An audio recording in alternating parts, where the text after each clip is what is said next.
Assalamualaikum warahmatullahi wabarakatuh. Shalom, salam sejahtera bagi kita semua. Om Swastiastu, Namo Buddhaya, salam kebajikan.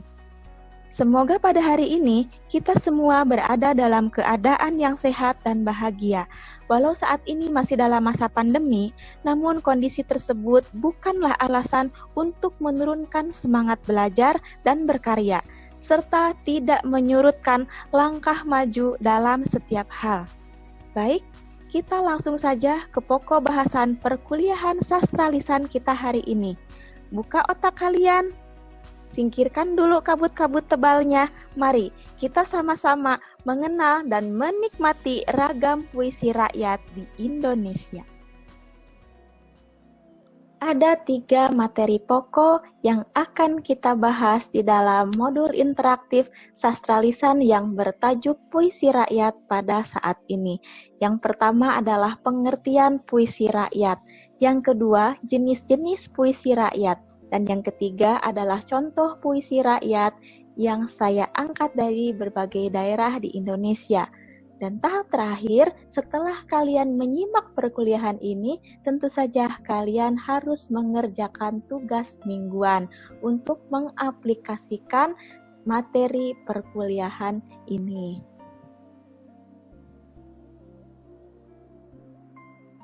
Puisi rakyat merupakan bagian dari sastra lisan yang harus selalu kalian ingat, seperti halnya yang telah saya sampaikan dalam pertemuan sebelumnya, bahwa ciri-ciri sastra lisan adalah bersifat anonim atau tidak diketahui siapa pengarangnya. Kemudian bersifat pralogis atau di luar akal manusia. Kemudian terdiri dari berbagai versi atau variasi, berpola, dan pewarisan atau penyebarannya dilakukan secara lisan. Pun demikian halnya dengan puisi rakyat. Ibu, bukannya sekarang puisi rakyat itu sudah banyak ditulis dan divideokan kah? Betul, itu terjadi karena perkembangan teknologi. Ada yang berkata bahwa jejak digital itu abadi. Harapannya, semoga dengan adanya digitalisasi atau mediatisasi sastra lisan, hal ini pun menjadi abadi, tidak lekang oleh waktu, dan masih diwariskan secara turun-temurun. Meskipun demikian, tetap ciri sastra lisan tidaklah hilang. Misalnya, pengarangnya tetap bersifat anonim. Nah, adapun pihak yang mengangkat sastra lisan ke dalam bentuk cetak maupun elektronik, dia tidak bisa disebut sebagai pengarang atau sastra lisan itu karyanya dia. Tidak bisa seperti itu, Bambang. Sebutlah dia itu adalah penyusun. Artinya, dia hanya menuliskan apa yang diperolehnya dari lapangan. Nah, apa sih puisi rakyat itu? Menurut James Dananjaya, seorang ahli folklor dari Indonesia, sajak atau puisi rakyat adalah kesusastraan rakyat yang sudah tertentu bentuknya. Biasanya terjadi dari berbagai deret kalimat, ada yang berdasarkan matra, ada yang berdasarkan panjang pendek suku kata, lemah tekanan suara, atau hanya berdasarkan irama. Nah, kekhususan genre folklor lisan ini adalah kalimatnya tidak terbentuk bebas seperti halnya prosa ya, melainkan berbentuk terikat atau fixed phrase. Jadi, pengertian puisi yang merupakan karangan terikat itu cocok disandingkan dengan puisi rakyat. Kemudian, dikutip dari situs resmi Kementerian Pendidikan dan Kebudayaan Republik Indonesia, ciri-ciri puisi rakyat ditandai oleh 4 hal. Yang pertama, bentuknya tetap. Yang kedua, terikat oleh jumlah larik per bait, kemudian jumlah kata per baris, dan rima akhir. Nah, contohnya dari puisi rakyat ini adalah pantun. Pantun adalah salah satu contoh puisi rakyat yang murni puisi. Artinya, puisi ini genrenya tunggal, tidak tercampur genre lainnya. Di sini saya memberikan 3 contoh pantun dari beberapa daerah. Yang pertama adalah pantun Melayu yang ditulis menggunakan huruf Arab Pegon atau Arab Gundul. Tapi bahasanya bukan bahasa Arab, melainkan bahasa Melayu. Nah, jadi cara bacanya itu beda dengan cara membaca huruf Latin ya bagi yang belum tahu. Nah, membacanya itu dari arah kanan ke kiri ya, bukan kiri ke kanan seperti pada umumnya. Nah, ini ada 2 bait pantun. Saya bacakan satu persatu. Bait pertama. Asap api embun berderai, patah galah di dalam perahu, niat hati tidak bercerai, kehendak Allah siapa tahu. Kemudian yang bait keduanya, Sugi damar jangan padam, kuah di mangkuk jangan tumpah, kalau tuan anak cucu Adam, kabar sepatah jangan berubah. Nah, selain pantun Melayu, ada juga pantun Jawa yang bernama parikan. Contohnya begini, wetan kali, kulon kali, arep nyabrang nggak ana wote, bian mula dak kandani, wong berjuang abot sanggane. Artinya kurang lebih begini, di timur sungai, di barat sungai, mau menyeberang tak ada jembatan, dari dulu sudah diberitahu, orang berjuang berat tanggung jawabnya. Nah, selain itu, ada pantun Sunda atau disebut dengan paparikan, mirip dengan Jawa, cuma beda paknya aja. Nah, begini, kukulu di buah manggu, pisitan buah ramanten, kuruk lain kute nyatu, mikiran nu hideung santen. Artinya kurang lebih begini, serangga di buah mangga, buah duku dan rambutan, kurus bukan karena tidak makan, memikirkan si hitam manis. Ayo siapa di sini yang sedang memikirkan si hitam manis, tunjuk tangannya. Nah, dari beberapa contoh tadi, pas sekali bukan dengan ciri-ciri puisi rakyat tadi, pantun bentuknya tetap, meskipun sudah diadaptasi ke dalam berbagai bahasa. Misalnya nih, sampiran tetap pada baris pertama dan kedua, isi pada baris ketiga dan keempat, serta semuanya ini bersajak ABAB.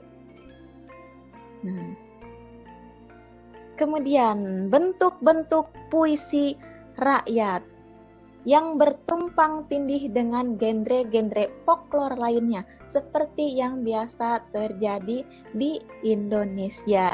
Adapun di sini saya berikan 4 contoh ya. Yang pertama, ada puisi rakyat berbentuk pertanyaan tradisional, kemudian puisi rakyat yang dinyanyikan atau dimainkan, lalu puisi rakyat berbentuk cerita rakyat, dan kepercayaan rakyat berupa mantra-mantra.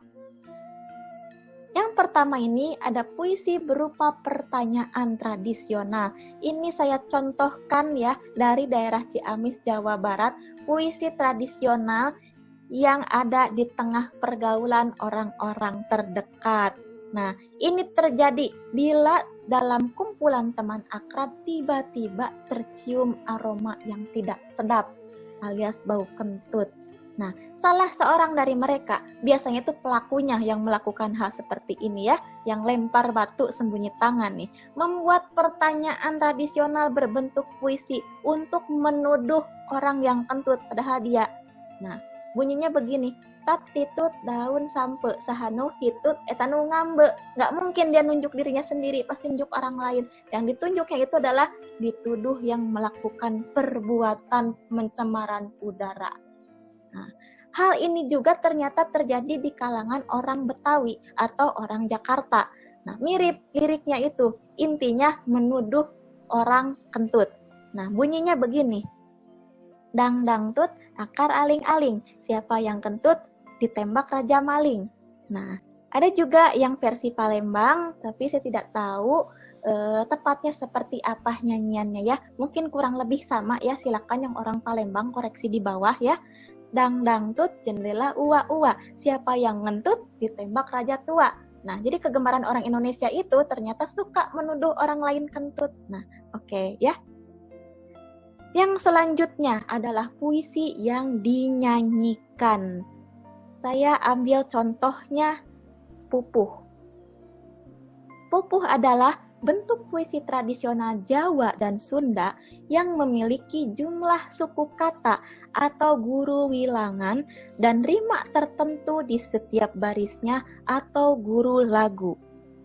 Di dalam pupuh sendiri terdapat 17 jenis pupuh yang masing-masing memiliki sifat tersendiri dan digunakan untuk tema cerita yang berbeda. Nah, 17 pupuh ini terdiri dari Kinanti Sino Mas Marandana Dangdang Gula Pucung Wirangrong Mas Kumambang Ladrang Balakbak Magatru Lambang Juru Demung Gurisa Gambuh Mijil Pangkur Durma. Nah, hafal kah tidak? Ada 17 nggak? Coba dihitung lagi. Kali aja lebih. Nah, contohnya ini. Saya yang tuliskan di sini adalah pupuh Kinanti versi Sunda yang bertema penantian. Di sini saya tulis ada 8I, 8A, 8I. Ini maksudnya apa? Ini adalah tadi yang disebut dengan guru lagu dan guru wilangan. Nah, begini nyanyiannya. Awas ya, jangan kamu tertawa ya.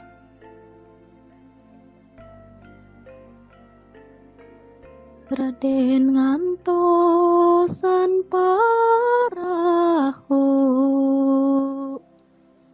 calik nadi nakikisi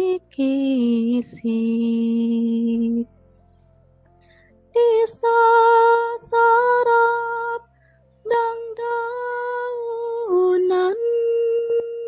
daun bakung jeung badori tambah kesasauran nyarioskeun ajar tadi. Yang artinya kurang lebih seperti ini. Raden menunggu perahu, duduknya di atas pasir, beralaskan dedaunan, daun bakung dan badori, mengisi waktu bercerita, menceritakan pelajaran tadi. Contoh berikutnya adalah puisi kanak-kanak atau juga yang disebut sebagai puisi rakyat yang dimainkan atau dinyanyikan.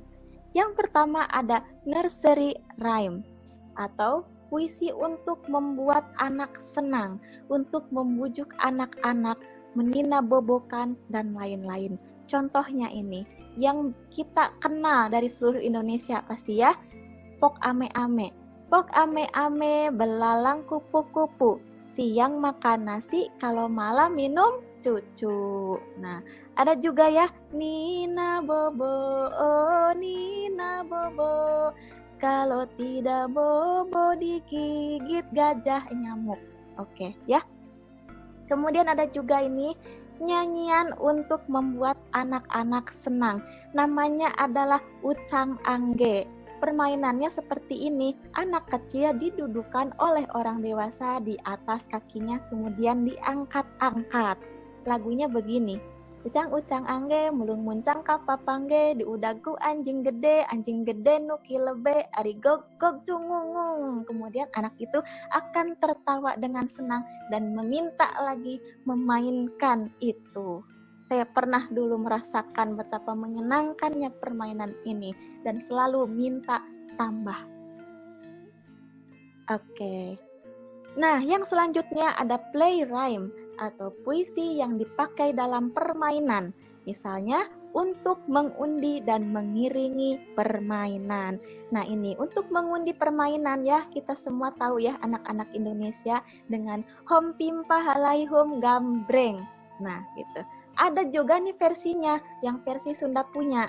Nah, begini, ini biasanya dipakai untuk mengundi permainan yang berpasangan, berdua, 3, 4, atau 5, tergantung dari jumlah anak yang ada di situ ya.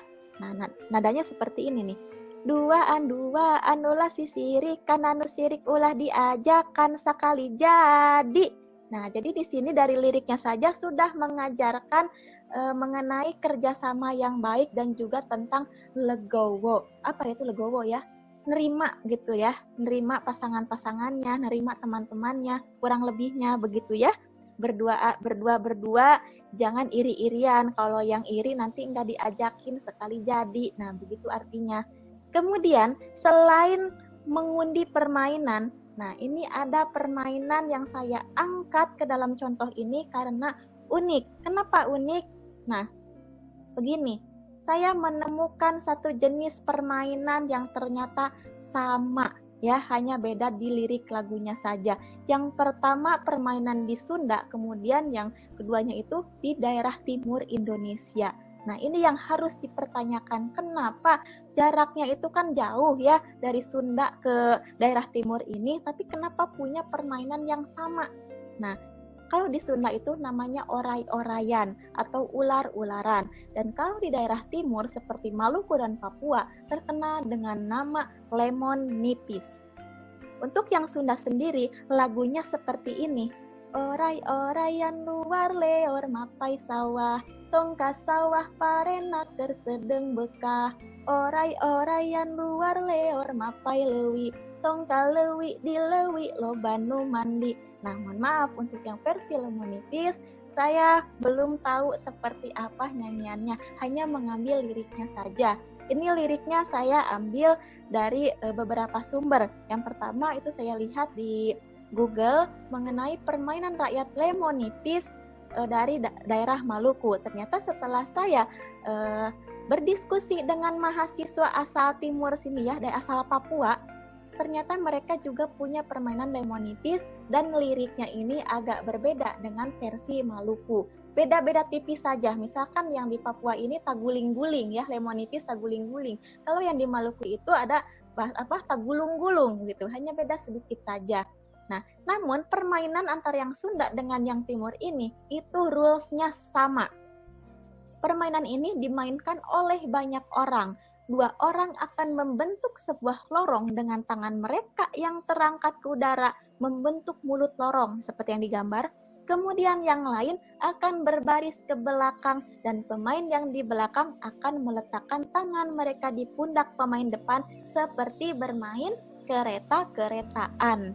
Mereka menyanyikan lagu lemon nipis atau orai-oraian sambil berjalan meliuk-liuk keluar masuk lorong sampai pada lirik terakhir yang diulang-ulang. Kemudian si pemain yang ditangkap 2 anak itu harus memilih mau jadi anak buah siapa. Nah, yang sebelah kanan atau di sebelah kiri. Nah, seperti itu penjelasannya kurang lebih. Contoh berikutnya adalah puisi rakyat berbentuk cerita rakyat. Ini saya berikan 2 contoh. Yang pertama adalah puisi rakyat berbentuk cerita rakyat yang berupa epos, yang keseluruhan ceritanya merupakan bait-bait puisi. Di epos ini adalah cerita kepahlawanan ya. Nah, ini contohnya ya. Kesenian tradisional Beluk di Kabupaten Pangandaran, Jawa Barat. Nah, adapun epos atau cerita kepahlawanan yang dinyanyikan itu biasanya berjudul Ramayana dan Mahabharata. Ya. Kenapa disebut dengan puisi rakyat, termasuk dalam puisi rakyat? Karena cerita ini dari awal sampai akhir seluruhnya berbentuk pupuh yang berantai. Nah, tadi kita sudah mengetahui pupuh itu apa, seperti apa. Ini pun demikian. Seperti prosa, sangat tebal, tetapi dari awal sampai akhir bentuknya itu pupuh berantai. Nah, kemudian contoh yang kedua adalah dongeng yang diselipi puisi rakyat. Biasanya puisi rakyat ini pun dinyanyikan. Contohnya adalah dongeng Si Buncir, yaitu kisah seorang cebol atau kurcaci buruk rupa yang dihanyutkan dengan tubuh dibelenggu. Pada dongeng tersebut terdapat puisi yang dinyanyikan berupa pupuh Mas Kumambang atau pupuh yang bernada sedih. Begini pupuhnya. Ngaleng-leong harita si buncir paling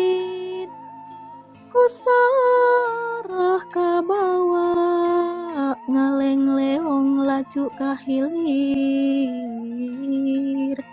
bari salira di pandan. Artinya kurang lebih begini. Terombang-ambing si buncir hanyut, oleh banjir terseret-seret.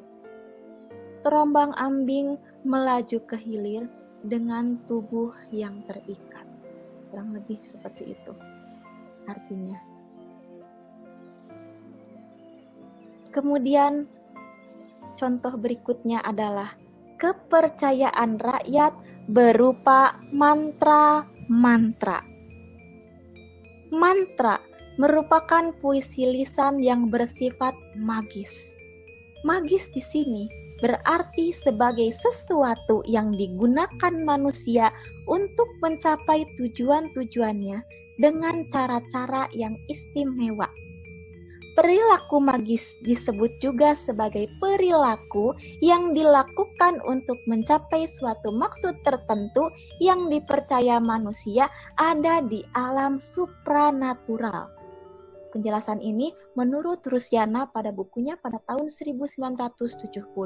Nah, dalam pewarisannya, pemilik mantra tidak bisa sembarangan mewariskan kemampuan bermantra yang dimilikinya kepada siapa saja. Pemilik mantra hanya mewariskan mantra kepada orang yang memang layak untuk mewarisinya. Nah, dari pernyataan tersebut, saya memberikan 2 contoh bagaimana transmisi atau pewarisan mantra itu. Yang pertama, itu memang karena pemilik mantra itu hanya mewariskan kepada orang yang layak untuk mewarisinya. Nah, contohnya, orang yang jomblo seumur-umur 40 tahun belum menikah misalkan, terus dijustifikasi gitu ya, bahwa orang ini ternyata ada yang menghalangi jin jahat sehingga dia itu tidak terlihat pesonanya gitu, atau ada mantra-mantra jahat yang membuat dia tuh terlihat jelek atau orang lain itu memandang dia itu menjijikan, benci kepadanya. Nah, seperti itu. Nah, karena kasihan ya orang ini, akhirnya memberikan mantra penangkalnya untuk membuat si orang itu jadi laku misalkan, atau minimalnya menjadi tampil lebih percaya diri, lebih cantik, lebih bersinar dan disukai oleh lawan jenis ya. Itu biasanya diturunkan dari keluarga yang tua kepada keluarga yang lebih muda, biasanya gitu. Jadi ada kedekatan darah, tidak serta-merta ada orang asing kemudian diberikan mantra begitu saja. Itu yang pertama. Kemudian metode pewarisan yang kedua, itu dilakukan oleh dukun kepada orang yang mau membayarnya dengan sejumlah uang. Kalian mungkin pernah melihat baca-baca koran-koran misteri atau tabloid-tabloid klinik kayak gitu ya, atau apalah yang ada hubungannya dengan kegaiban. Di situ biasanya ada yang mengiklankan jual pelet, bukan pelet ikan ya, bukan pelet atau mantra dan sebagainya dengan harga sekian-sekian, ada maharnya. Ada juga yang seperti itu pewarisannya ya. Nah, mantra itu apa sih? Ciri-cirinya seperti apa? Apakah beda dengan puisi-puisi yang lainnya? Tentu saja berbeda, meskipun secara ciri itu ada kesamaan. Menurut Yunus, ciri-ciri mantra itu ada. Yang pertama, di dalam mantra terdapat rayuan dan perintah. Lalu mantra mementingkan keindahan bunyi atau permainan bunyi. Mantra menggunakan kesatuan pengucapan. Mantra melakukan sesuatu yang utuh, yang tidak dapat dipahami melalui bagian-bagiannya.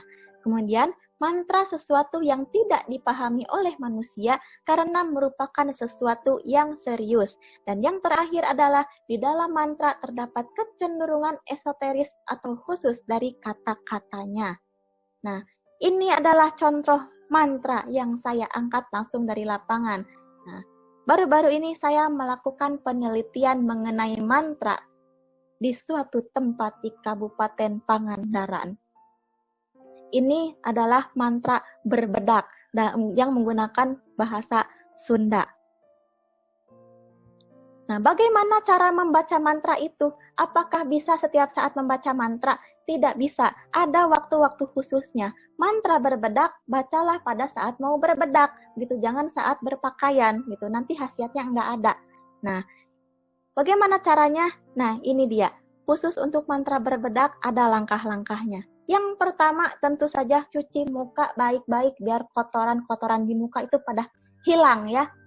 Nah, kemudian yang kedua, buka bedaknya baik-baik, lalu ucapkan pelan saja atau di dalam hati. Jangan keras-keras, nanti sekampung tahu kalau kamu itu cantiknya pakai mantra ya. Begini bacaannya. Auzubillahi minasyaitonirrajim. Bismillahirrahmanirrahim. Wadak aing wadak wangi kaya langga-langga-langi kita jangan bentrang kaya datang na tarangkung kuung belengkung na irung na pipi kewas katumbiri jadi. Cur mancur cahya nur buat ku kersaning Allah ka badan aing. Langsung ditiupkan ke bedaknya dan berbedaklah dengan pelan-pelan dan dihayati ya. Nah, bagi perempuan yang percaya terhadap mantra ya, perempuan itu tidak cukup cuma pakai skincare. Skincare hanya mempercantik dari luar. Sedangkan memakai mantra itu dipercaya dapat memancarkan aura positif dan kecantikan dari dalam. Shining, shimmering, splendid. Cenah ya, kayak gitu kalau kata si Aladin ya. Syaratnya itu percaya. Kalau nggak percaya, mental mantranya nggak akan berkhasiat. Dan ini pun tidak gratis, sayang. Hari gini minta gratis, rada. Orang yang diwarisi mantra harus menjalani ritual penyucian diri terlebih dahulu. Yang diantaranya adalah mandi kembang 7 rupa. Kembangnya juga bukan sembarang kembang, melainkan kembang-kembang yang sudah ada pada zaman dulu. Bukan bunga-bunga sekarang yang dijual-jual mahal. Dan yang paling disukai dalam ritual ini adalah kembang kingkilaban. Bisa googling saja cari seperti apa. Warnanya itu putih dan tumbuh liar di tengah hutan. Itu dipercaya sebagai ratu kecantikannya hutan. Jadi barang siapa yang mandi menggunakan kembang itu maka akan terlihat seperti bidadari paling cantik di antara perempuan-perempuan lainnya.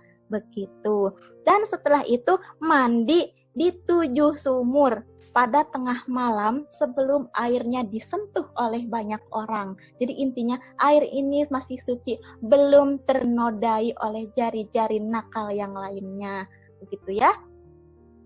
Kemudian setelah ritual penyucian diri, tetap harus membeli mantra tersebut. Bukan dengan uang, melainkan dengan cara berpuasa.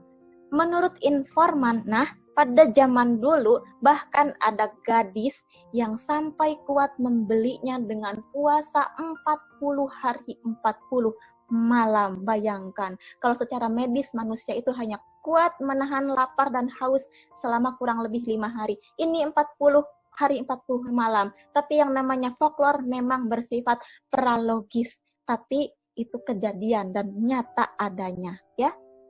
Nah, atau yang sekarang itu paling ringannya bisa dibayar dengan puasa mati geni selama 3 hari 3 malam. Artinya mati geni ini kalian itu tidak boleh berbuka pada maghrib seperti halnya puasa Ramadan. Begitu, jadi puasanya itu dari pagi sampai maghrib, kemudian lanjut lagi ke pagi, lanjut lagi, tidak buka selama 3 hari. Nah, itu intinya. Nah, itu misalkan masih susah gitu kan, puasa yang seperti itu, ada lagi nih.